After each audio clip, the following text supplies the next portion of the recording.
a ideia de que o Recife, sendo uma baía entulhada, um pântano praticamente, era muito difícil construir com as técnicas construtivas anteriores edificações altas. Então, o uso do concreto armado e o uso de elevadores permitiu a construção desse edifício que foi o primeiro arranha-céu, o primeiro. Não é verdade que o primeiro foi o da pracinha, que ainda está hoje lá. O centro vem perdendo, acho que mais ainda a partir da década de 70, vem perdendo seus habitantes. E apesar de ser um hotel, não ser residencial, o hotel ele traz, digamos, moradores temporários para o centro. Eu acho que existe essa relação, né, afetiva com você frequentar quando criança e você ter parentes que frequentaram. Isso por si só já diz muito. Como eu sou apaixonada por esse hotel, meu sonho era que fosse meu, né? Porque eu sou apaixonada por ele. Uma pessoa que veio, teve a visão de empreender na cidade e trazer, né, que é o primeiro prédio verticalizado da cidade do Recife. Eu trabalhei aqui 27 anos. Entrei em 89 e saí em 2016.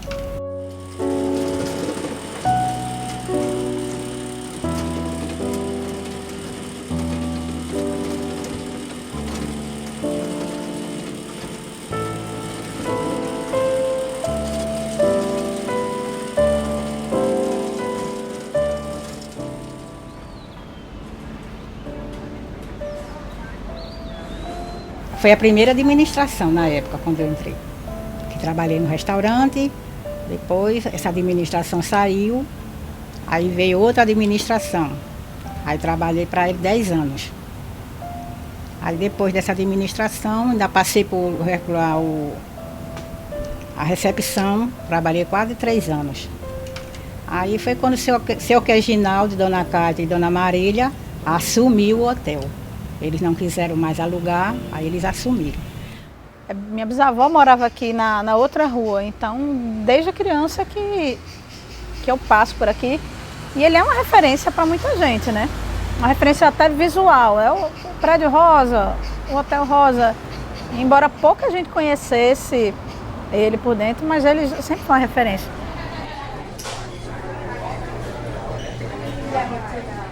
Eu passei tanta coisa aqui que choro. Quando ele me convidou, nem pensei 2 vezes. Mesmo com os meus lá, eu nem pensei 2 vezes e vim para cá, porque eu amo esse terraço.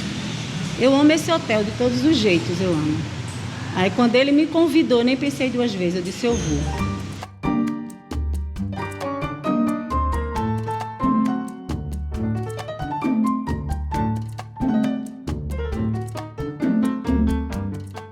Foi um luxo para a sociedade recifense, porque tinha água encanada, água quente e fria, telefone em todos os quartos, serviço ele mandou buscar o maître e os garçons no Rio de Janeiro, e o hotel transformou-se no ponto de encontros de luxo, lua de mel, personalidades e um tal de chá dançante no último andar, né?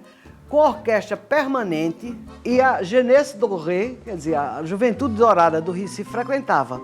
E era meio escandaloso porque estava na moda a introdução do Charles, do Fox, de outras músicas assim, que o pessoal dançava muito à vontade, os jornalistas metiam o pau, que a moral estava entrando em falência e tal, mas eis que eles não sabem como é que nós ficamos depois. Mas a imprensa toda metia o pau pela, aspas, libertinagem das danças, né? Ele tem esse objetivo, desde o início, de se destacar, de ser um ícone. Não é por acaso, né, que na época havia essa intenção de ser o mais alto do Nordeste, ou do Norte e Nordeste do Brasil, que também é típico, não só das novas tecnologias construtivas da época, mas isso é muito típico, e até hoje isso acontece, de edificações que se pretendem icônicas. E aí, mais particularmente, edificações como hotéis, como centros culturais. Ele é importante aqui no Recife, porque quando as firmas mandam funcionário para vir trabalhar aqui, que período de 15 dias, 20 dias, eles não botam para Boa Viagem, porque até que fica muito assim, para vir para a cidade, o serviço é aqui no centro, para táxi fica muito caro, a diária fica caro para a firma que está mandando. Aí bota no hotel aqui em Recife, aqui no centro, porque fica mais perto. Na época que o prédio começou a ficar pronto, algumas pessoas venderam suas casas e se mudaram porque elas estavam com medo que o prédio caísse em cima da casa delas. Então teve uma debandada daqui de moradores da rua com medo do prédio cair. Né? Então vejam que isso era muito inovador para a época e muito pioneiro. Eu ouvi uma frase dessa assim, que eu acho muito interessante, que a gente só ama aquilo que conhece. Né? E eu posso dizer que eu passei a amar esse prédio, né, esse imóvel, pelo conhecimento que eu obtive através da pesquisa histórica. Entre as personalidades que se hospedaram no hotel, documentadamente tem Luiz del Fuego e Grande Otelo. Disse, eu não consegui documentação, que Carmen Miranda, que estava então no auge na década de 30, se hospedou lá também. Getúlio Vargas se hospedou lá, quando esteve em Pernambuco. E Orson Welles também, quando veio fazer o filme sobre o Jangadeiro aqui. Saber que aqui, nesse prédio, veio pessoas ilustres como Getúlio Vargas, Carmen Miranda, né, Otelo, a tripulação do Zeppelin, né?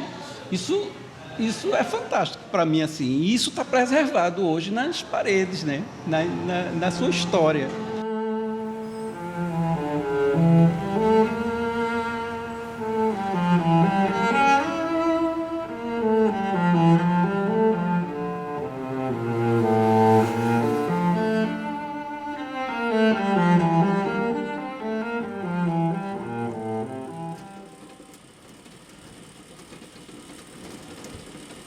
Ele foi pioneiro na questão dos elevadores, então ele era o prédio mais alto a ter elevadores na cidade, que são esses elevadores que estão até hoje aqui, né? Funciona com manivela, porta pantográfica, então são os primeiros e os mais antigos em funcionamento.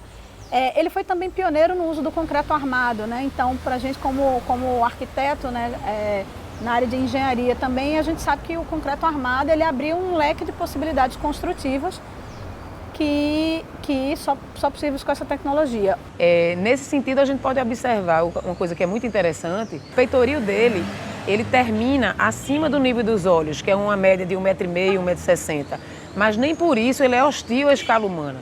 A gente observa as pessoas passando ao lado do peitoril e a gente percebe que ao mesmo tempo que as pessoas têm um contato visual com o interior, esse contato ele não invade a privacidade de quem está dentro, comendo, conversando, né, tendo uma reunião. Então, isso é muito sábio, isso é uma sabedoria, vamos dizer, arquitetônica e urbano-arquitetônica, que infelizmente hoje na arquitetura do Recife, principalmente a arquitetura contemporânea do Recife, se perdeu. E isso no meu ponto de vista, muito pouco inteligente do ponto de vista, inclusive, da segurança urbana. A gente continua entendendo, achando, existe um mito de que os muros, de que as grades vão gerar mais segurança, quando é exatamente o inverso. É esse contato visual entre um terraço e a calçada, entre a recepção do hotel e a calçada, que torna muito mais atraente. A iniciativa foi de um grego que veio trabalhar aqui, ele era grego-suíço, ele veio trabalhar aqui na White Martins. E rapidamente ele inseriu-se na sociedade pernambucana, ele era muito ambicioso e gostava de frequentar o High Society da época. A minha mãe ela começou aqui como camareira. Como a gente tinha uma vida muito pobrezinha e o dono ele não se importava, e minha mãe trazia a gente para cá. Vinha eu, vinha minha irmã. Minha mãe tem 91 anos, trabalhou aqui, ela hoje é aposentada. Tem minha irmã mais velha, que tem 68 anos, que também trabalhou aqui, já está aposentada. Eu tenho uma irmã que está com, eu acho que é 59 que ela tem, que ela é mais velha do que eu. Trabalha aqui, vai se aposentar agora de janeiro para fevereiro. E eu que tenho 53 e voltei agora. Então é uma história muito bonita que a gente tem com esse hotel, uma história de umbigo, como diz a história, né? De barriga. Como se a gente tivesse vivido toda a nossa vida aqui dentro desse hotel.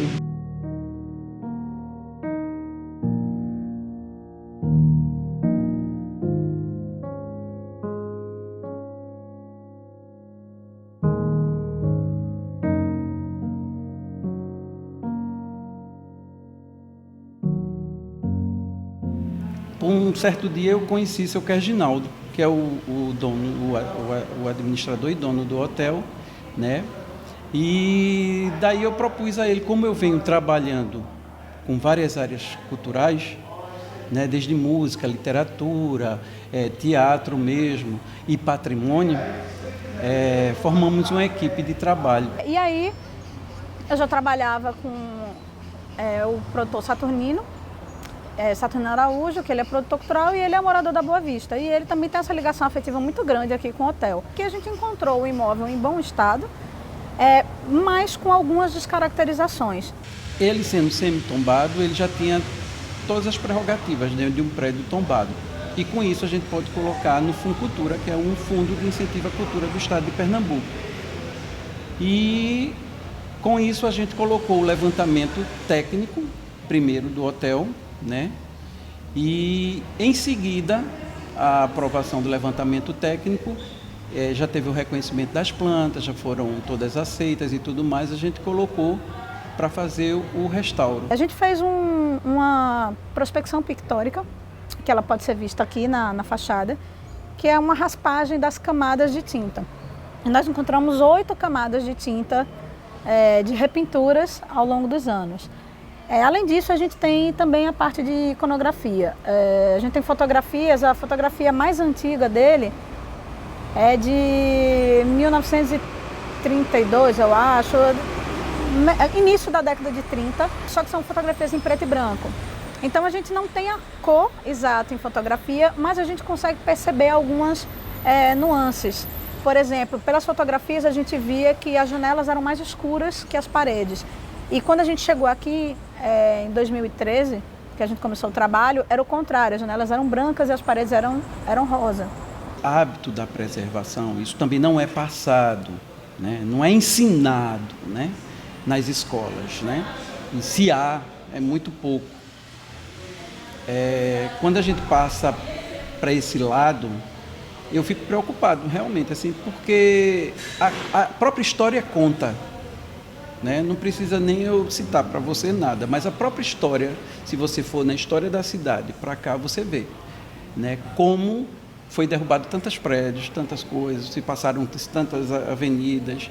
É difícil, é difícil. Agora, eu fico mais preocupado ainda quando eu viajo, que eu vejo outros países que têm os dois pensamentos do crescimento, né, e tem o lado de preservação dentro desse crescimento, né, sem desassociar uma coisa de outra.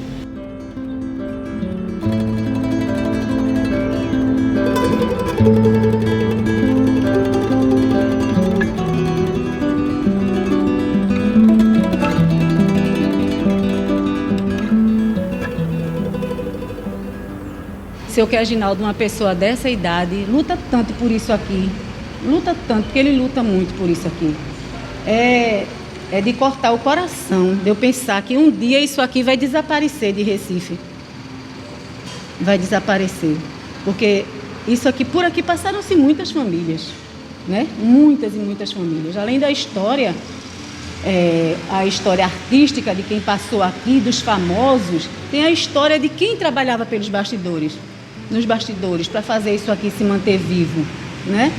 Apesar das lamentações que eu faço pelo esplendor do hotel, que depois entrou em declínio, decadência, e agora está se segurando com a frequência reduzida, mas mantém ainda um vigor expressivo por conta dessa frequência que eu já falei. Essa relação, não só da inserção do uso hotel no centro, mas da forma como o Hotel Central se encaixa no centro, é sim um exemplo contemporâneo de como a gente pode intervir na cidade. Então, sim, ele é um marco da cidade, da arquitetura, da história, que merece ser preservado. Assim. A gente está muito feliz com esse movimento de retorno do Hotel Central no cotidiano da cidade. Espero preservar muitos anos ainda, espero que permaneça assim, né? Que não seja apagado ou derrubado como tantos imóveis que são feitos dentro da cidade do Recife. A minha vida foi aqui dentro, praticamente 27 anos, não são 27 dias, né? E eu me apeguei demais aqui. Gostei demais de trabalhar aqui. Até se eles me chamarem, eu volto. Gostei. Foi muito bom esse período que eu trabalhei aqui. Isso é um monumento, isso é uma joia rara da cidade, é um patrimônio. O povo fala patrimônio da humanidade, isso aqui é o patrimônio de Pernambuco. É um patrimônio de Pernambuco, se a gente for olhar a história.